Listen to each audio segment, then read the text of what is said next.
Live at 6. It's a new programme for a new year, but it's dominated by the same old story. And on the day the last terrorist victim of 1992 is buried, we're coming to terms with the first murders of 1993, the brutal killing of a father and his son near Dungannon.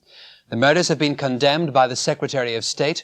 A local priest and family friend, Father Dennis Fall, has appealed for no retaliation. Every night we bring you the main news in Northern Ireland, and we'll be covering local issues that affect you wherever you live. First, the news in detail. Here's Kate Smith. Relatives of the Catholic father and son shot dead by the UVF near Dungannon last night have denied the terrorist claims that the family had Republican connections. 51-year-old Patrick Shields and his 20-year-old son Diarmuid were shot at their home and grocery store. Another of Mr. Shields' sons was badly injured.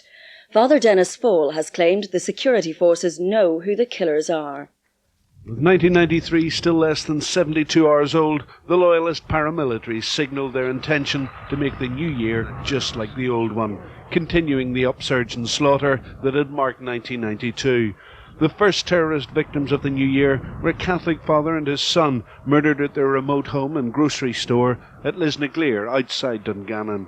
But local people are convinced the killers wanted to wipe out the entire Shields family in last night's raid. The gang first murdered 20-year-old Diarmuid Shields in the kitchen and then shot his 24-year-old brother in the chest. His condition in hospital is described as stable. The two gunmen then ran upstairs and shot dead 51-year-old Patrick Shields, who was in bed. All the while, Mr. Shields' wife and 12-year-old daughter, cowed in fear, barricaded in another room. The gunmen's car, a Ford Cortina bought in Lisburn on New Year's Day, was found burnt out nearby at Mulnagore Road. A short distance from the murder scene, Baptists were holding a late-night service. And it was only after we came out at 9 o'clock last evening that we realised that anything had happened. The men who perpetrated this are evil men. They're criminals. They deserve to suffer the full rigours of the law. If they are caught, and if they are not caught, they will ultimately face the judgment of God at the end. They are people who would presumably claim to be co-religionists of yours and be carrying this out in some way on behalf of the Protestant people. What would you say to them? We would totally reject any association with the people who would perpetrate such a deed. The UVF swiftly admitted responsibility for the first murders of 1993. They claimed that Patrick Shields was a prominent Republican, a member of Sinn Féin. But Mr. Shields' family and Sinn Féin have denied the allegations. Mr. Shields was prominent in GAA circles and was an assistant to the Tyrone County team. He was a former caretaker at St. Patrick's Academy in Dungannon, where Father Dennis Fall is principal.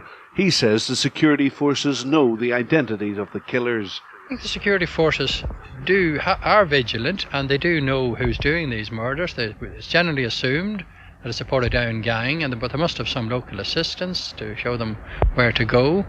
I think they know their names, but I think they could, if they study the pattern of when the murders take place, where the burnt out cars are left, it's almost possible, especially with the UVF murders, which are generally in reaction to a murder or an outrage by the provisionals.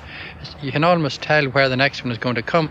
Unionist MP Ken McGuinness, who lives in Dungannon, said the killings were morally unacceptable and they were futile.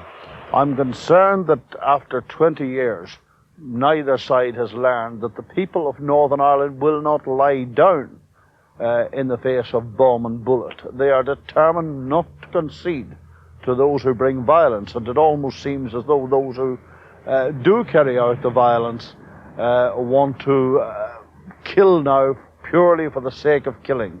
Can one side outdo the other? I want to thank you all for the overwhelming support on the Troubled Land. Please do like and subscribe, as it helps us to grow the channels and spread awareness on this terrible conflict. If you haven't already, make sure to check out our second channel, which deviates from mainstream documentaries and delves deeper into personal stories that have arisen from the conflict. Many thanks to all our Patreon members. If you haven't already, please do join for free. The link's in the description.